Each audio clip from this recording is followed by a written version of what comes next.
Hebreus capítulo 12, vamos dar uma lidinha aqui em alguns versículos. Eu acho que eu vou fazer o seguinte: eu vou usar a nova Bíblia Viva. Vocês acompanham pelo telão, porque vai ficar muito fácil a compreensão para vocês.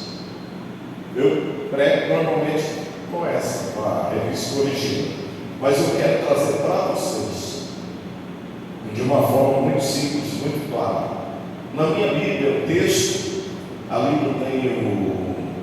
não tem o título, mas diz assim: perseverança no meio das provações, segundo o exemplo de Cristo.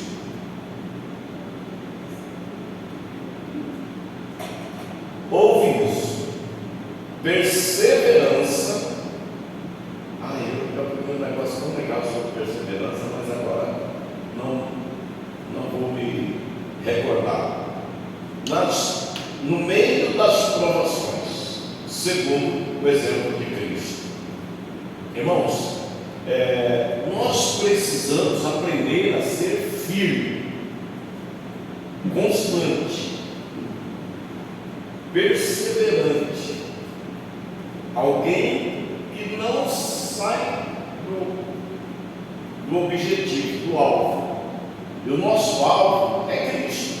A gente pode conquistar muitas coisas dessa terra, mas vamos entender: se a gente morrer antes de Cristo vir, o corpo vai para o cemitério, mas os outros vão levar o nosso corpo. Então nós não vamos levar nada dessa terra. Por isso que nós precisamos entender que nós precisamos perseverar no meio das provações, segundo o exemplo de Cristo. Isaías 43 diz que Cristo foi como ovelha muda para o matador e não abriu a sua boca. Jesus nos deixou o exemplo. O apóstolo Pedro fala disso para nós, dizendo que se nós sofremos, somos esbofeteados, ou envergonhados, ou humilhados, desviados, ou maltratados por causa dos males que cometemos, isso não glorifica a Deus. Mas se nós padecendo injustamente, sofrendo injustamente, ou seja, sem merecimento, isso glorifica a Deus. Por quê? Porque Cristo padeceu por nós sem pecado, e Ele nos deixou o exemplo, diz a Bíblia, para que sigamos as suas pisadas. Ou seja, anda no laço de Cristo, você vai passar por humilhação, vai ser envergonhado muitas vezes, vão te pisar, vão te perseguir, vão te tentar de alguma forma te maltratar, por causa de Jesus, mas siga o exemplo dele. Então o versículo 1 diz: visto que temos uma multidão tão grande de homens de fé, ali diz de testemunhas ao nosso redor, afastemo-nos de nós qualquer coisa que nos torne vagarosos ou nos atrase. Olha bem, aqui diz: visto que temos uma multidão tão grande de homens de fé, testemunhas, homens de fé, são as pessoas que você vai encontrar no capítulo 11. No capítulo 11, lá tem a descrição de todos os heróis da fé do passado. Então, lá vocês vão encontrar o nome de todos eles. E essas testemunhas ditas ali, esses homens de fé ditos aqui, são aqueles do capítulo de número 11. Então a Bíblia fala para nós: observando-nos da tribuna principal. Olha, eles estão lá, observando quem? Eu, você, a igreja. Olha lá, Abel. A Bíblia vai falar que Abel teve o seu sangue derramado. Vai falar de Abraão, vai falar de tantos ali. Agora não vou citar eles, se eu entrar lá vai ficar muito extensa a palavra. Então eu queria que vocês dessem em casa, capítulo 11, porque vocês vão ver essa galeria de homens de fé que nos observam da tribuna principal, ou seja, do alto. Eles estão hoje no paraíso, observando a igreja. E que igreja é essa? É uma igreja que enfrenta a aflição, enfrenta a dificuldade, enfrenta problema, enfrenta a luta, mas não nega o nome de Jesus Cristo, não negocia a sua fé em Jesus Cristo, não retrocede, caminha, porque sabemos que a aflição que está por vir sobre o mundo, eu acredito que a igreja está livre, mas nós temos que sempre pensar o seguinte: vamos nos preparar para o pior, porque se a gente escapar do pior, nós estamos no lucro. A gente se prepara para o pior, para viver o melhor. Se Cristo vem antes da tribulação e arrebata a igreja, nós estamos no lucro, não precisamos passar pela tribulação. Mas se Cristo vier, permitir a igreja passar na tribulação, é uma coisa séria. A igreja vai estar guardada, vai estar protegida. Olha bem, quando Noé entra na arca com a sua família, são 8. Então Deus fez o homem no 6º dia. O 6º dia é o dia da criação do homem. O 7º dia é o descanso de Deus. E o 8º dia é o reinício. Essas 3 coisas foram incluídas ali. 6º dia Deus cria o homem, 7º dia Deus descansa, 8 almas entram na arca. O número 8 significa o reinício. Depois do dilúvio tem o reinício, depois da arca. Então, amados, presta atenção: aqueles que ficaram do lado de fora da arca foram sucumbidos pelas águas. Os que estavam na arca foram elevados, porque a arca ficou em cima das águas. Então, o que nós precisamos entender? Que nós estamos sendo observados por aqueles que venceram, e nós devemos nos afastar de qualquer coisa que nos torne vagarosos ou nos atrase. O que pode te tornar vagaroso? Vagaroso, vamos dizer assim, sabe aquela pessoa que é devagar, você fala para ele: ó, queria que você arrumasse aquela chave lá, você vai só morar. 3 dias depois você falou 10 vezes, aí ele foi lá arrumar a chave. Vagaroso, nem. E a fé não pode ser assim. Olha bem, preste atenção. Qualquer coisa que nos torne vagarosos ou nos atrase, eu usei isso como exemplo, para você ter uma noção do que é uma pessoa vagarosa. Agora, nada que nos torne vagaroso, que, vamos dizer assim, que amarre a nossa fé e nos atrase para chegar até Cristo. Porque atrasado ninguém vai entrar no céu. Não vai ficar a porta do céu aberta. Não, mas espera aí, eu lá gritando: espera aí, Jesus, o Washington vem vindo lá atrás. Não vai ter esse negócio não, filho. Arrebatamento se chama, é arrancar com força. Entendeu? Não tem como ficar lá aguardando os vagarosos. Por isso que já estamos sendo avisados hoje. E especialmente aqueles pecados que se enroscam no elenco tão fortemente em nossos pés e nos derrubam. Sabe quais podem ser esses pecados? Essas coisinhas que você acha que não é pecado, que é tão pequenininho. Sabe? Não, coisa cabeluda eu não faço. Mas faz os pequenos. Não tem pecadão, pecado e pecadinho. Você não acha isso na Bíblia? O não de Deus é não. Não andeis perturbados por coisa alguma. Não andeis preocupados por coisa alguma. Não adulterarás. Não roubarás. Não dirás falso testemunho. Que é isso? A gente que fala mal dos outros.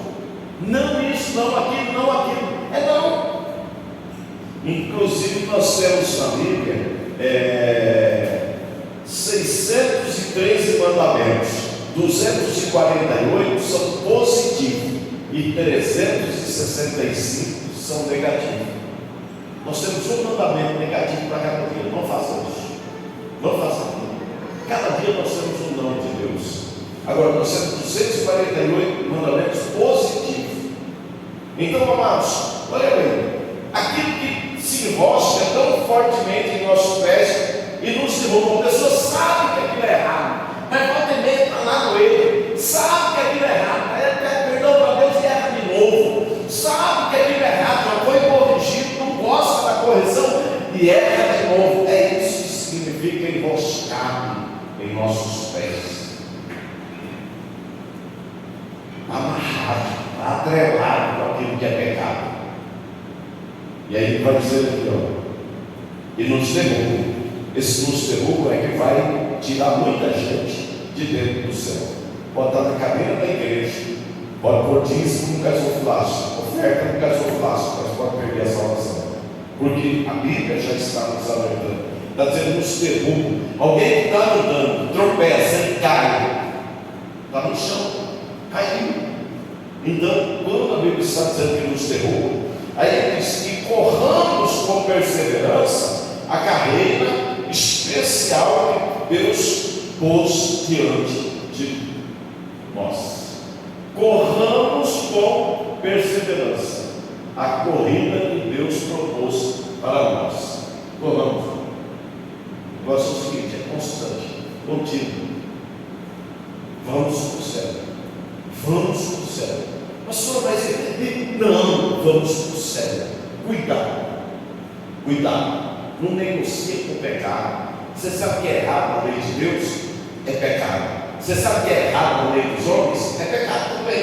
Por exemplo, a lei diz que é para andar na estrada a 80 por hora. Aí você não, 80 por hora, não, 100 por hora. Desobediente. Porque em Romanos capítulo 13 diz que todo homem esteja sujeito à autoridade. E não há autoridade que não foi constituída por Deus. Nós botamos o camarada e está lá em cima. Ele é autoridade. Foi nós que o elegemos. Mas Deus permitiu que o miserável chegar lá. Deus permitiu que nós escolhêssemos mal, porque não oramos, não buscamos a Deus, e ele foi para lá. Agora, as leis são feitas lá no Congresso, pelos homens que estão lá. Eles são autoridade. Nós, desobedecendo a lei, estamos desobedecendo a autoridade. Desobedecendo a autoridade, estamos desobedecendo diretamente a Deus. Romanos capítulo 13. A lei diz que é para dar 100, mas a pessoa não tem que dar 130, 140. Desobediência. Nós precisamos entender. E as coisas pequenas talvez estão enroscadas em nós, elas podem nos roubar o céu. E ele diz: corramos, ou seja, vamos rápido, não sejamos vagarosos, vamos viver na nossa fé de uma forma, oh meu Deus do céu, apaixonada, uma fé assim, viva, eficaz, eficiente, fervorosa. Essa é a palavra que eu estava procurando. Então nós precisamos ter uma fé fervorosa, sermos firmes, perseverantes e andarmos de forma correta aos olhos de Deus. Porque às vezes a gente quer agradar os outros, com os outros nós somos corretos. A gente leva a coisa assim, com os outros. Nem com Deus, como que está indo? A gente não quer fazer nada para que ninguém fale mal da gente. A gente quer ser aplaudido pelos homens. Mas e Deus? Como está a nossa vida diante de Deus? Isso me preocupa. E eu tinha escolhido esse texto. Eu sentei ali. Eu estava ali ajoelhado orando, e nesse período de oração que eu tirei aqui por uma meia hora, mais da hora que eu cheguei, Deus falou comigo só o texto, Hebreus 13. E aqui 12, e nós estamos aqui mastigando isso. Agora olha o versículo 2, como diz ali: mantenha o olhar firme no quê? No quê? Ah, no celular? O dia inteiro caçando com o dedo. O quê? Chifre de cabeça de cavalo. Porque não tem tempo para Deus, mas tem tempo para as mídias sociais. Olha o que diz: mantenha o olhar firme em Jesus, autor e consumador da nossa fé. Autor é aquele que começou, consumador é onde terminou. A nossa fé começou quando ouvimos o ensinamento a respeito de Cristo. E a nossa fé foi concluída quando Cristo venceu o pecado lá na cruz. Mantenha o olhar firme em Jesus, nosso líder e orientador. Olha, nós somos orientados por Ele através da palavra. Essa tradução que parece a mais simples do que aquela que está mais resumida. E o orientador, nós somos orientados pela palavra. A palavra de Deus é a bússola que nos guia para o céu. E a palavra de Deus é o próprio Cristo. Ele disse: o verbo que se fez carne e habitou entre nós. O verbo, a palavra, que se fez carne e habitou entre nós. E ele disse: eu sou o pão da vida, aquele que de mim se alimenta jamais terá fome. Como que eu vou me alimentar de Cristo, se Ele já passou pela cruz, pela sepultura, ressuscitou e está no céu? Quando eu como a palavra é o próprio Cristo. Ela entra em nós e nos revela Cristo. Amém, queridos? Amém, igreja? Amém. Ele esteve pronto a padecer uma morte vergonhosa na cruz, por causa da alegria que sabia que depois ia ter, e agora está sentado no lugar de honra ao lado do trono de Deus. Presta atenção. Ele teve uma morte vergonhosa. Ele foi crucificado no meio de pecadores. E ele padeceu. Ele esteve pronto a padecer uma morte vergonhosa. Ele estava pronto a passar por isso, para que ele pudesse desfrutar da alegria, para que ele pudesse desfrutar da alegria, obrigado, de viver a vida ao lado do Pai. Agora, nós estamos prontos a passar por uma situação vergonhosa, humilhante. Imagina se alguém dá uma pisada mesmo em você aqui na igreja, e principalmente se for alguém que tem um cargo de liderança. Você está pronto a passar por isso? Você não tem problema não. Jesus, eu perdoo ele, estou com raiva, não perdoo ela, estou com raiva, vai estar perdoado. Por quê? Porque o propósito nosso é seguir a Cristo, viver em Cristo e ter uma vida preparada para a eternidade, ainda que a causa que nós passamos foi justa. A morte de Jesus na cruz foi justa? Claro que não foi justa. Agora, nós precisamos entender que Jesus morreu injustamente no nosso lugar, por causa dos nossos pecados, e nós temos que estar preparados para às vezes vivermos algumas injustiças, mas sermos firmes, porque hoje em dia o negócio é tão fácil, falando, não é dessa igreja, eu vou para aquela. Você já viu? O diabo hoje não precisa botar um crente no mundo para anunciar, ele muda de igreja, por qualquer coisa. Eu não sei dessa igreja, eu vou para aquela, porque naquela tem isso, tem aquilo, naquela é melhor por isso, naquela é melhor por aquilo. Porque é o propósito do diabo, não tem as pessoas de lá para cá, daqui para lá. Se vocês procurarem o quanto de pessoas que se convertem e permanecem na igreja, ao longo de anos, são poucas. Então nós precisamos pensar a respeito disso, porque Cristo, Ele teve pronto a padecer uma morte vergonhosa na cruz, por causa da alegria que sabia que depois ia ter. Nós também temos isso. Ei, se Jesus arrebatar a igreja e nós não passarmos pela morte, nós vamos direto viver essa alegria eterna. Se nós passarmos pela sepultura, a Bíblia diz que aqueles que já dormiram no pó da terra ressuscitarão primeiro, depois a igreja. Então quem já morreu e salvo em Cristo vai subir e encontrar Cristo nas nuvens na nossa frente, se Ele viesse hoje, que nós estamos vivos. E quem subir com Ele vai desfrutar dessa alegria. Então, seja lá o que for que te aconteça nessa caminhada para o céu, seja perseverante, honre o Senhor, porque Ele tem um lugar de honra destinado para a igreja dele, e você é a igreja, amém? Amém. Versículo 3. Aleluia. Quem pode dar glória a Deus? Quem? Glória a Deus. Aleluia. Se vocês querem evitar de se sentirem desfalecidos, ali diz desanimados, está vendo esse crente desanimado? Nem estou orando, tão desanimado, nem tão desanimado. Aqui olha o texto: se vocês querem evitar, quer evitar? Quem quer evitar diz amém? Evitar. Amém. Quem quer evitar Amém. Amém. de se sentir desanimado, cansado? Não estou falando cansado, quem trabalhou o dia inteiro no sol quente bravo, como está os calores desses dias, e a gente chegar na noite cansado. Não estou falando disso, nem a Bíblia está falando disso. Se vocês querem evitar de se sentir desfalecidos e cansados, olha bem, vai dar uma receita aqui para nós.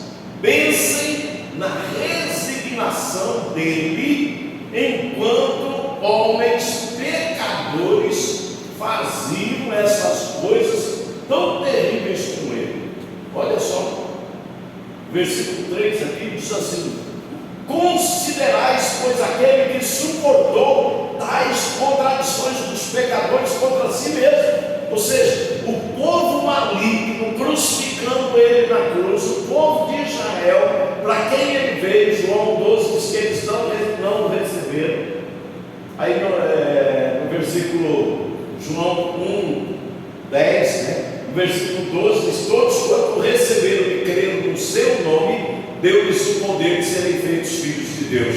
E aqui está dizendo: considere, pois, aquele que suportou tais contradições dos pecadores contra si mesmo. Ou seja, o lugar da cruz era deles, era nosso, e ele foi crucificado no lugar deles e no nosso lugar. Considera isso, pensa nisso. E nós queremos, sabe o quê? Confete, serpentina e aplauso, quando na verdade Cristo é o Senhor, e nós somos aqueles que fomos beneficiados por sua morte na cruz, por nós. E aí a gente olha para os outros, julga os outros, acha que os outros são isso, são aquilo e tal, e a gente se acha. Na verdade nós vamos ser mais compassivos, misericordiosos. Nós precisamos olhar para os outros e sentir as misérias e as fraquezas dos outros.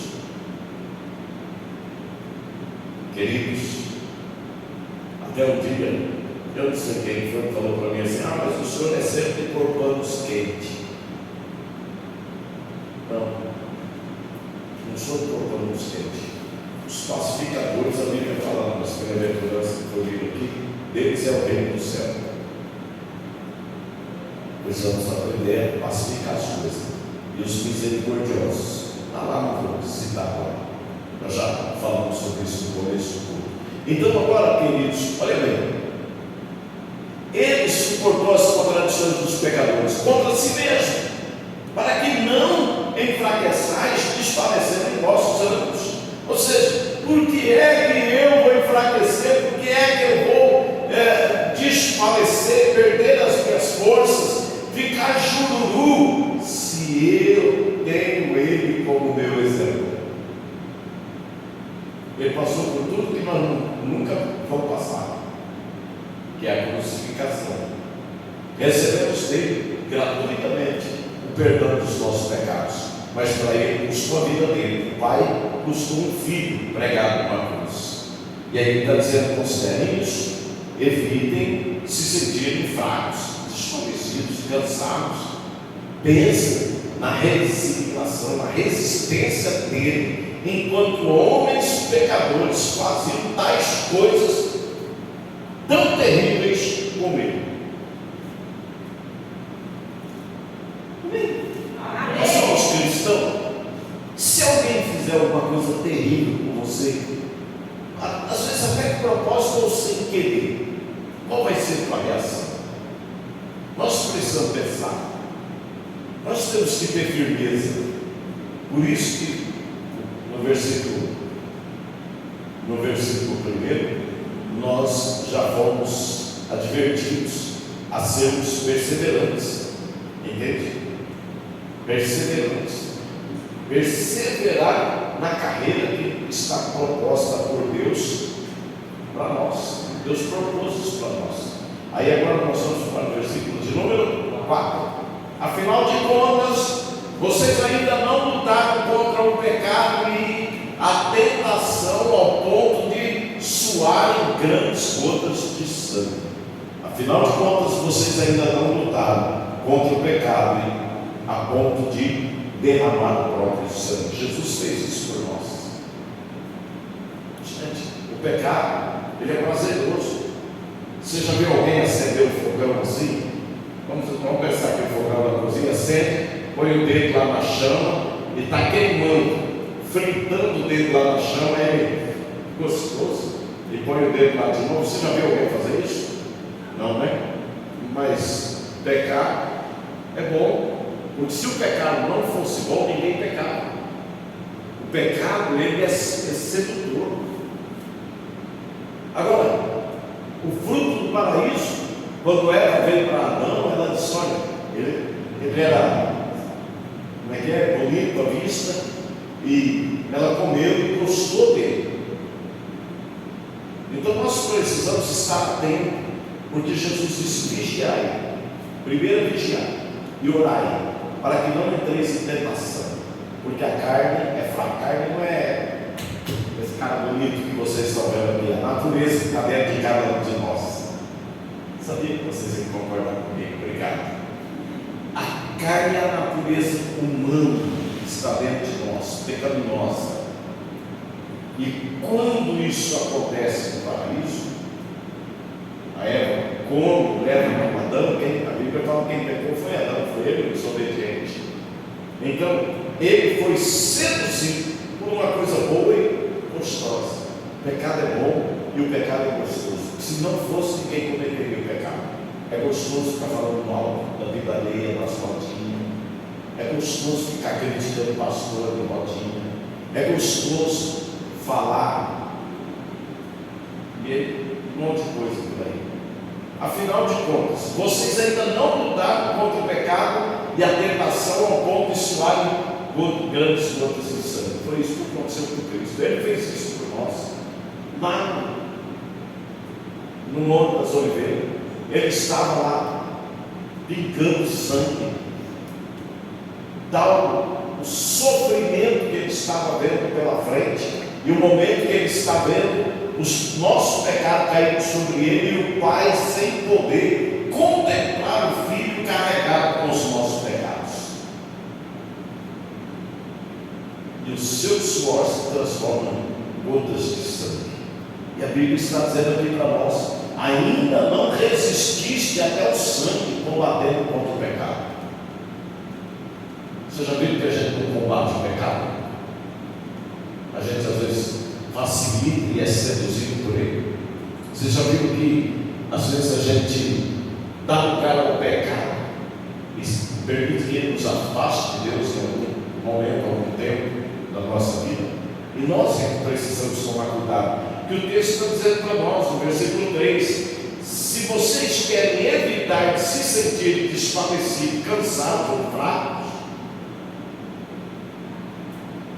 se vocês querem, você vê como que a Bíblia é linda. Quer evitar de se sentir um crente fraco? Quer evitar de se sentir um crente desfalecido? Pense na resignação de Cristo dele, enquanto os homens pecadores faziam tais coisas com ele, coisas terríveis, ele não abria a sua boca, ele estava firme, forte diante do Pai. Gente, estou pregando para vocês, estou arrepiado. Deus não está brincando conosco, Ele está nos instruindo, Ele está fazendo a gente pensar. Isso aqui não foi uma palavra escolhida por mim. Desde o começo do culto, Deus está nos levando para Deus. Ele está nos chamando para Deus. Afinal de contas, vocês ainda não lutaram contra o pecado, a ponto de suarem grandes gotas de sangue. Pensa aí. Queira Deus que nunca seja preciso. mas evite o pecado a todo custo. Nem que você sofra por evitar o pecado, mas evite o pecado. Versículo 5: e já esqueceram completamente as palavras animadoras que Deus falou a vocês que são filhos dele?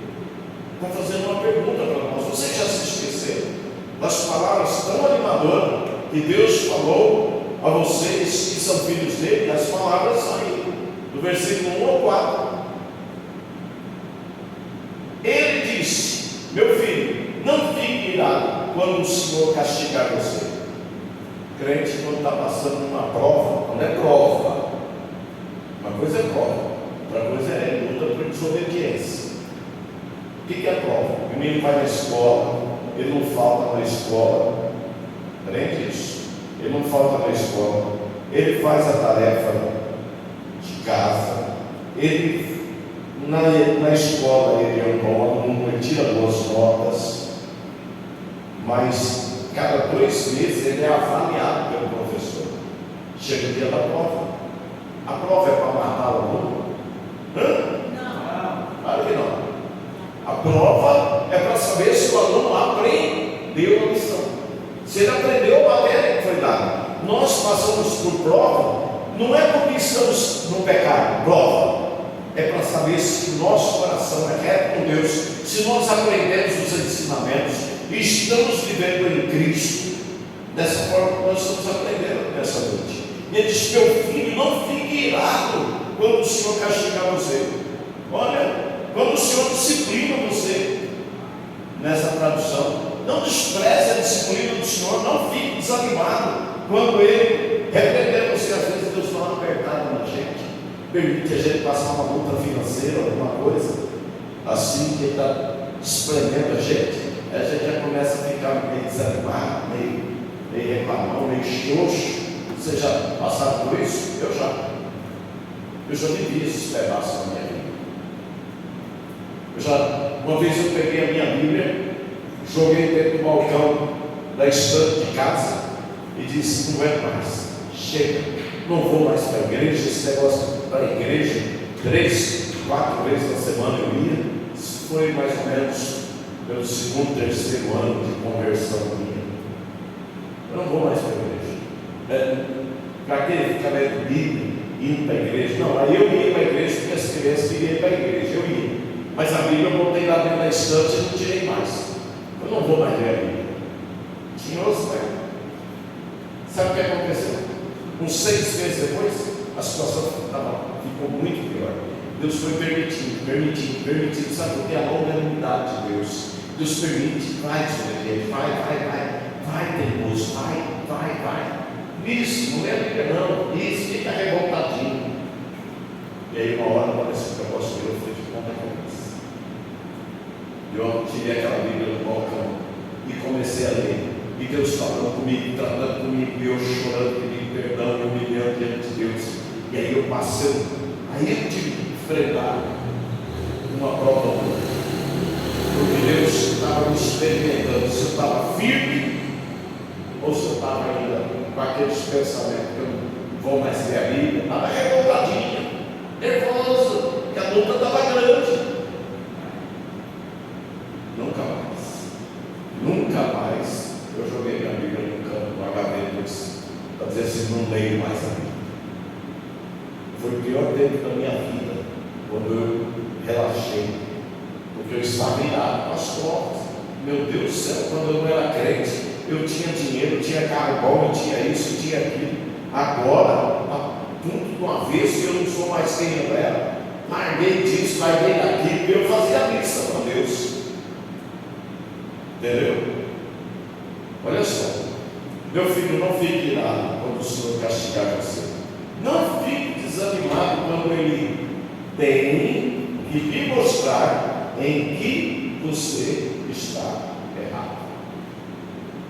Irmãos, Deus tem que pegar gente para achar caminho nisso. Você está errado. A vida não é assim. Eu vou estar lá para ajudar. Esse texto é lindo. Quando Ele castiga você, isso prova que Ele o ama. Quando Ele o açoita, isso prova que você é verdadeiramente filho dele.